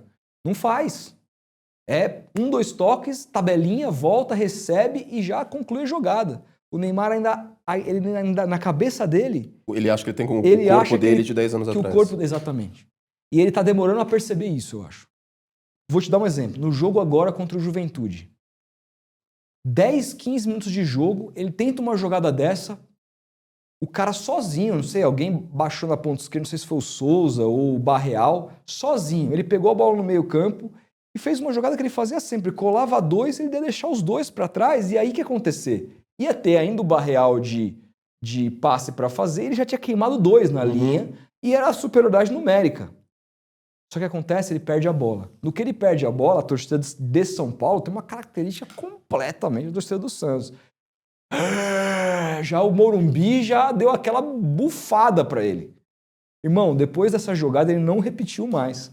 Vinha a bola, 1, 2, saía. Resultado, melhor jogo dele desde que ele voltou. na minha opinião. Contra um adversário muito fraco e tal. Tá na zona de Tá na rebaixamento. zona de rebaixamento, claro. mas assim, jogou um futebol que é mais condizente com aquilo que ele pode entregar. E se ele fizer isso, ele entender onde o corpo dele pode levar, os limites do corpo dele, ele ainda assim vai ser muito melhor que os outros, cara. Porque o passe que ele dá de esquerda no alto, pro Barreal no segundo gol, aquela tabelinha que ele faz de cabeça, ninguém faz isso no Brasil, cara. É uma jogada até que não é uma coisa, mas ninguém tem qualidade hoje pra fazer isso, só ele. Então, eu acho que quando ele entender que o corpo dele tá diferente, quando ele vai precisar soltar um pouco mais rápido a bola, jogar com a inteligência e tal, e deixar pra correr, pra ser esse cara agudo, na hora que tiver que ser, aí a gente vai estar de novo falando do cara que é aquele que foi eleito como o concurso pela revista Placar, que nem pode disputar a bola de ouro com os outros. Você vê ele disputando a Copa ano que vem? Cara, eu não via, mas agora eu vejo.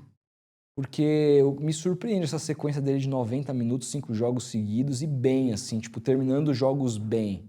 E faz um gol contra o Flamengo no final, que era pra ele estar desgastado. Ele tá na plenitude física do que o corpo dele de hoje pode oferecer, sabe?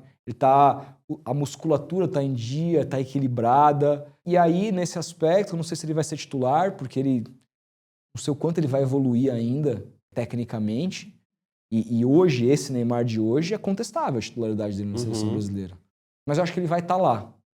Ele vai estar lá. Agora, em que nível, se titular ou não, aí vai depender da evolução dele até o meio do ano que vem. E aí ele joga no final do Santos até o final do ano. Vai continuar no Santos? Meio do semestre do ano que vem? Ninguém sabe. Vai virar novela de novo? Ninguém sabe. Entendeu? Então, depende muito de como ele fizer essa preparação para a Copa, mas se ele continuar nessa toada, que me parece agora um pouco mais até responsável do ponto de vista pessoal, tem um ano aí, ele quer jogar a Copa, inclusive o Thiago Salazar falou que o objetivo dele é jogar a Copa e aposentar. Ele não quer mais jogar bola. Então, assim, ele tem um ano para comer grama, eu acho que ele não tem por que não fazer isso, né? Um aninho só, não é nada. No Last Dance. É isso. Você tem medo que o Santos caia esse ano? Cara, eu tive muito medo da primeira vez. Eu acho que o Santos não vai cair, velho. Acho que é muito pouco provável. Eu acho que não também. Mas... Eu acho que não tem time pra cair, não, cara. Se o Santos cair, vai ser a maior vergonha, mais do que a primeira queda, porque é o maior investimento da história do Santos, cara. O Santos nunca teve uma folha tão alta na vida. O Santos foi a quarta equipe que mais gastou dinheiro na janela do começo do ano. Que mais gastou dinheiro esse ano, em 2025, no futebol brasileiro. À frente de SAFs como Bahia, Cruzeiro, Atlético Mineiro. O Santos ficou atrás. Vai abrir janela agora, pode ser que essa dança das cadeiras mude, até porque o Santos está sem dinheiro. Mas até agora, data dessa entrevista, o Santos só está atrás de Palmeiras, Flamengo e Botafogo. E financeiramente são os 3 times mais fortes. Exatamente. E outra, com salários astronômicos. Só David Washington e Tiquinho Soares, ambos não conseguiram se firmar. Os dois juntos ganham 2,5 milhões. Você fala assim, mas eu acho que o Santos não vai cair porque o Santos tem um time, eu acho um time bastante interessante. E há times piores também, né? Hã? E há times piores. Times bem piores, cara. Eu acho que se o Santos fosse bem treinado, esse elenco aí, contratando um zagueiro ou dois, que é uma deficiência do time, ter uma janela aberta para tentar corrigir isso, era time para a primeira página do campeonato. O Rolês era um senhor jogador de futebol, cara. Esse menino Gabriel Bontempo vai ser um jogador de futebol europeu, ótimo jogador, cara. Você tem o Neymar se recuperando. O Barreal, bom jogador. Quem mais que eu posso... O Souza, lateral esquerdo, revelação, seleção de base, sub-20, ótimo jogador. Você tem pés. O Mike chegou do Palmeiras agora, Zé Rafael. Peraí, o Brazão, um dos melhores goleiros do Brasil. Então, porra, não é time pra brigar na segunda página. O problema é que o Santos... Há muito tempo o Santos não tem um técnico de primeira prateleira. Desde que o Cuca foi embora em 2020, 2021, né? O Santos não tem um técnico de primeira prateleira, só treinadores fraquíssimos, porque o projeto não atrai ninguém. O Dorival... É um projeto reativo, né? O Dorival nega o Santos para aceitar convite do Augusto Melo, que virou réu. Como é que pode, cara? Como é que pode? Você olha o cara e fala, não quero não. Aí 2 semanas depois o cara tá no Corinthians, que, beleza, eliminou o Palmeiras, mas a situação hoje financeira atrasando o salário, catastrófica, com transfer ban batendo na porta e o momento mais, cara, com o presidente sendo acusado de desvio dentro do clube e formação de quadrilha. Cara, não, eu prefiro ir pro Corinthians, ir pro Santos nesse momento. E um técnico que tinha história no Santos. Não um cara que nunca tinha pisado lá, que nunca tinha sido campeão lá. Então isso diz muito sobre como o Santos hoje está sendo olhado pelo mercado, cara. Quando o Santos caiu para a Série B, tomou-se a decisão de não usar a camisa 10, respeito à história do Pelé e tudo mais. Você acompanha o Celtics, nos esportes americanos, aposentar uma camisa é algo comum. Tem time que não aposenta, mas vários times têm essa prática de não deixar mais ninguém. O Celtics, que é o time que eu torço, é que tem mais camisas aposentadas. Na NBA, por exemplo, de fato. Você acha que seria válido, no caso do Santos, aposentar a 10 para sempre ou não? Então, ou é uma honra usá-la? eu acho que sim, mas os caras se basearam numa fala do próprio Pelé. Pegaram um vídeo, uma entrevista do Pelé e perguntaram isso pra ele. Pelé, quando você morrer, você vai querer que aposente sua camisa? Porque existiu essa discussão na morte do Pelé. E ele fala, não, eu gostaria que a camisa continuasse até para as pessoas se lembrarem. Foi um pedido do Pelé continuar. E aí, não tem como você brigar com isso. Mas eu acho que a camisa do Santos, camisa 10, se não dependesse de mim, ela nunca mais seria usada. O problema é que, assim, não teria ter sido usado depois que o Pelé parou de jogar. Eu já vi o André Belezinha com a camisa 10.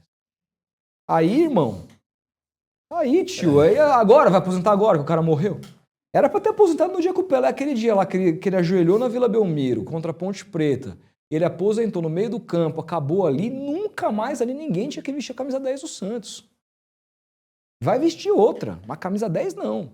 Mas não fizeram isso. Aí não fizeram isso, a gente tá agora com o cara falecido fazendo, entendeu? Ainda mais no pedido dele. Mencionou a Vila e mencionou a torcida do Santos em São Paulo ser diferente. Eu lembro quando eu era mais moleque, o Santos jogava com mais frequência no Pacaembu. O que você acha disso? Você acha que o Santos deveria jogar mais em São Paulo? Acho, com certeza, cara. O Santos deveria jogar muito mais em São Paulo. Pra mim era o seguinte, o jeito certo, assim. Vila Belmiro, Juventude, Vila Belmiro. Criciúma, Vila Belmiro. Fortaleza, Vila Belmiro. Sport, Vila Belmiro. Todo respeito. Agora, Santos e Flamengo, São Paulo. Pacaembu, Morumbi, Itaquera. Eu fui no jogo contra o Bragantino na semifinal do Campeonato Paulista ano passado em Itaquera. Pô, que delícia ver jogo lá, cara. Estádio lotado, gostoso demais de ver jogo. Puta estádio. Negocia com os caras lá, meu. Faz um bem bolado e joga lá. E o Pacaembu agora acabou a reforma. Entendeu? Tá? Então. Mas eu não entendo por que o Pacaembu não tá... Por que o Santos preferiu jogar no Morumbi, não no Pacaembu? Eu também não entendo. Eu te perguntei também por conta disso. Não sabia se você... eu acho que eu já sei. Gramado sintético. O Neymar não joga no gramado sintético. Já falou isso. Deu até entrevista dizendo que não vai jogar mas vai ter que jogar. Se essa obra da Vila Belmiro sair aí, o estádio parece que o Santos tem um acordo com a Alegra. Alegra, a gestora, para poder mandar os jogos no Pacaembu. Mas eu acho que eu preferi o Morumbi por conta do gramado. Dito isso, que absurdo esse negócio de... O Pacaembu não tem show lá, cara. Não teve nada lá. Pra que gramado sintético, cara? É meio que no plano das ideias, né? No plano das ideias. Preservar o gramado, mas está preservando o gramado para algo que não aconteceu. Não aconteceu. E eu acho que com a oferta que a gente tem hoje, a maior parte dos shows está indo para o Allianz Parque. E alguns shows vão para o Morumbi. Tem uma questão da região ali que eu me lembro de ter ido em show do Pearl Jam em 2005 no Pacaembu. Há quantos anos não tem show no Pacaembu, mesmo antes da construção do Allianz? Tá tendo evento lá, mas show não então, tá. Porque até o que acontece? A galera ali, pelo que eu me lembro, assim, a vizinhança ali, conseguiu ganhar uma ação de que até tal hora você não pode mais ter evento ali por causa do barulho. À noite. Tá rolando à noite. Então mudou essa história. Então mudou. Tá rolando. Mas show assim, tá mais raro. Cara, é um fracasso vamos combinar, essa privatização do Pacaembu até aqui. Fracasso. Palmeiras hoje tem uma segunda casa, que é Barueri. Sim. Corinthians mal sai de Itaquera. São Paulo chegou a jogar em Brasília. Mas também já jogou no Barueri. É. Agora fez o acordo aí com o Santos para jogar na Vila. Vai jogar na Vila. E ninguém quer jogar no Pacaembu. Por quê? Pergunta para se fazer, cara. Eu não acho que é só o gramado, não. Então, tem que ver as condições que a Alegre apresenta de aluguel e tudo mais. Não deve ser das melhores condições. E aí, se a capacidade também, né, que foi reduzida. Mas a Vila é menor. São Paulo preferiu jogar na Vila. É verdade. A Vila é menor que o Pacaembu. Então, assim, no fim do dia, você pensa, peraí, o que está acontecendo aqui? Alguma coisa está errada. E se a dona do Pacaembu não tem eventos lá, vai se manter com o name right do Mercado Livre até quando? Que é isso. Fecharam um puta name right, o mais legal, o maior do futebol brasileiro e tudo mais. Não acontece nada lá, pô. Ninguém cita o Pacaembu. Eu acho que o último jogo no Pacaembu foi da Portuguesa, não foi, não? Então. Contra o Corinthians, é verdade. Então, cara. Rodolfo, se você encontrasse agora o Rodolfo de 2014, o que você diria pra ele? Pô, eu diria que minha avó me disse.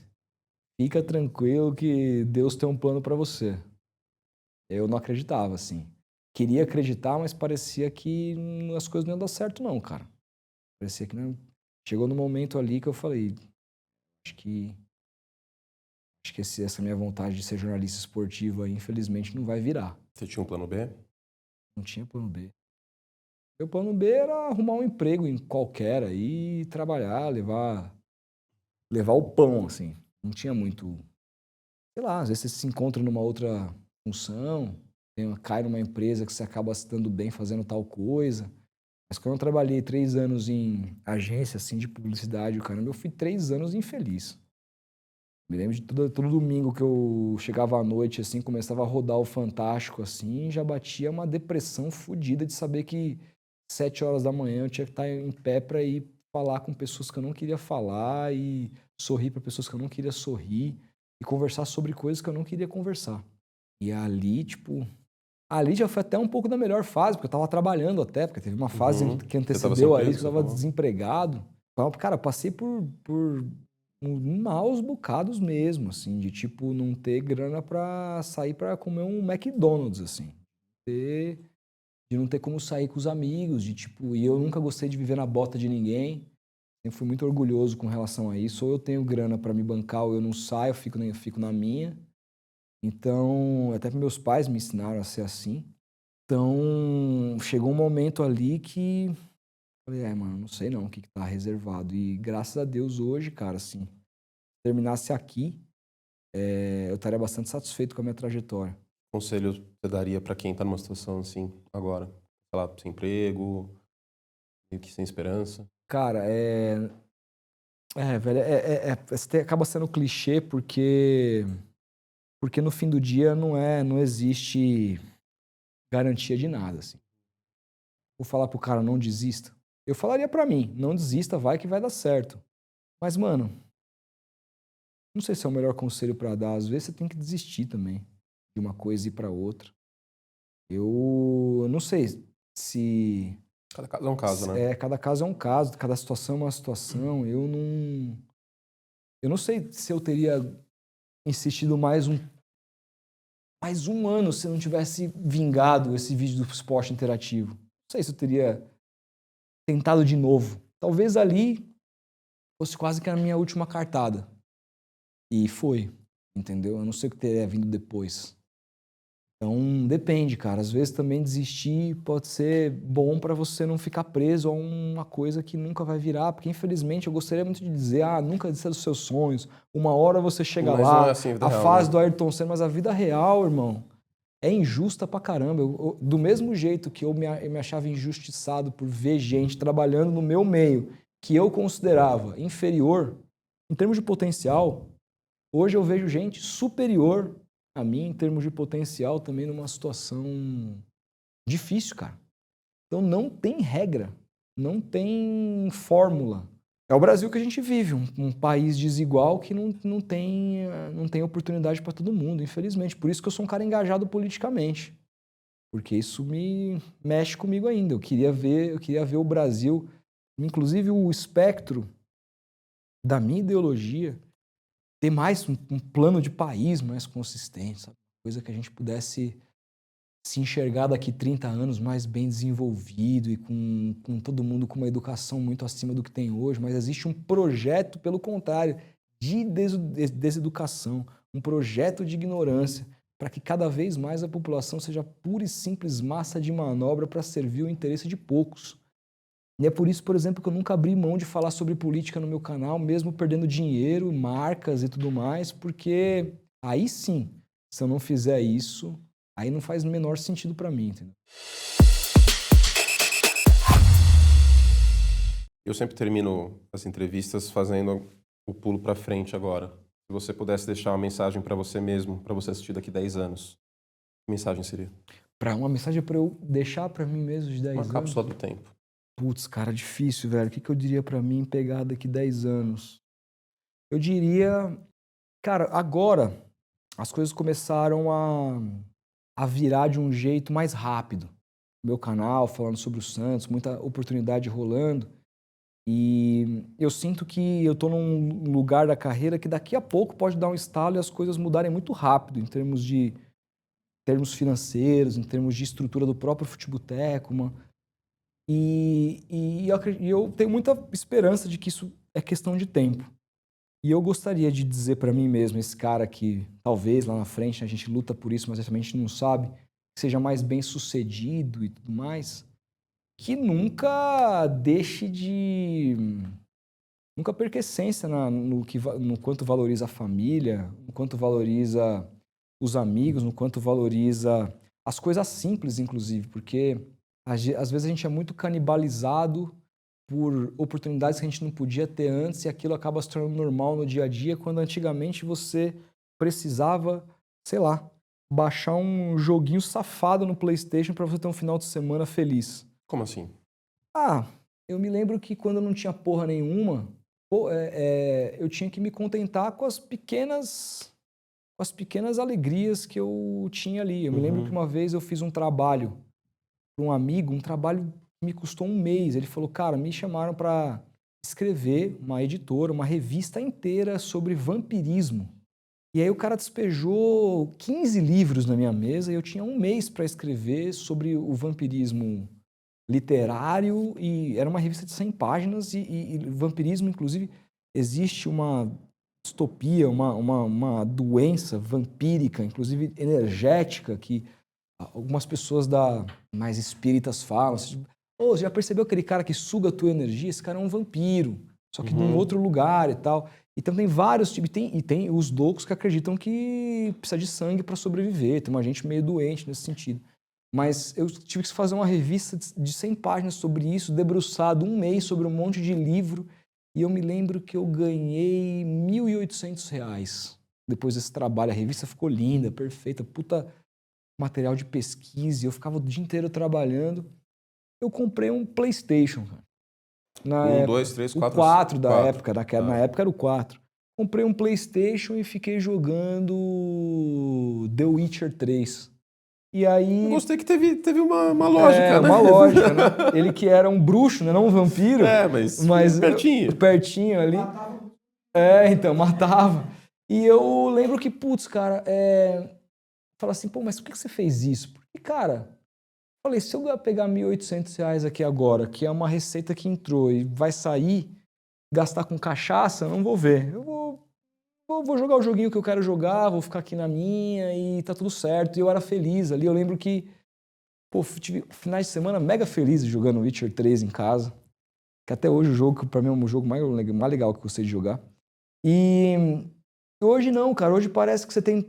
hoje eu, sei lá, se eu quiser baixar qualquer jogo lá do PlayStation 5, quanto que é aí e tal, não sei o quê. Não tem mais essa coisa do desafio de tipo, porra, quero muito fazer uma coisa e não poder. Claro, queria ter um carrão, não tem condição. Mas assim, dentro daquilo que era a minha realidade, hoje eu consigo fazer e eu não consigo mais ver não consigo ter mais o mesmo tesão, entendeu? Então eu queria o tesão que eu tenho hoje de fazer as coisas simples, de estar com os meus amigos nos boteco fuleira da vida, eu gostaria de continuar tendo, mesmo se um dia eu me tornasse um cara muito mais bem sucedido financeiramente, entendeu? Porque no fim do dia eu acho que a beleza da vida tá você curtir as coisas simples e não comprar Batmóvel. Se você precisa de um Batmóvel para te fazer feliz, você tá com a cabeça muito fodida. É isso. É muito surreal isso, cara. É realmente a próxima notícia é a mais inacreditável, sempre. Essa aí do Batmóvel eu achei que era mentira. Eu achei que era realmente... Então. O Batmóvel... Se eu tiver um Batmóvel, nossa, irmão. Cara, o Batmóvel me pegou muito, velho. Puta, me pegou muito o Batmóvel. Rodolfo, obrigado pela sua presença. Obrigado você, mano. Tamo junto. Parabéns pela autenticidade.